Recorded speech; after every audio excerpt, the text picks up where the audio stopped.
এই করিডোর, এই বন্দর, এই মানবাধিকার কমিশনের কার্যালয়ে এইগুলো আপনারা পুনর্বিবেচনা করেন এবং গুরুত্বপূর্ণ সিদ্ধান্ত নেওয়ার আগে রাজনৈতিক দলগুলোর সাথে আপনারা বসুন এবং আল্লাহর হস্তে আপনারা একটু নিজেদের চেহারাটা আয়নায় দেখেন। সেদিন যদিও পতিত স্বৈরাচারের দোসরেরা এই ফটোকার্ডটি বানিয়েছিল যে উপদেষ্টারা 5ই আগস্ট এপিসিতে উঠে জনগণের লাল সালাম নিয়ে যাচ্ছিলেন জনগণের মাঝ দিয়ে, আর কয়েকদিন পরে দেখা গেল অসহায়ের মতো জানালার ফাঁক দিয়ে তাকিয়ে রয়েছে অবরুদ্ধ অবস্থায়। এই করুণ পরিণতি তো উপদেষ্টা পরিষদের আমরা দেখতে চাই নাই। আমরা বলছিলাম এই গভর্নমেন্ট আমাদের সমর্থিত, আমরা এই গভর্নমেন্টকে সফল করতে চাই। তাই এখন আমরা লজ্জা পাই যে এটা তো আমাদের লোক ছিল, আমরা রেকমেন্ড করছিলাম, আমরা সমর্থন দিয়েছিলাম।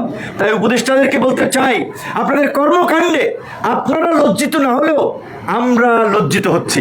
তাই আপনারাও লজ্জিত হইেন না, আমাদেরকেও লজ্জিত করেন না।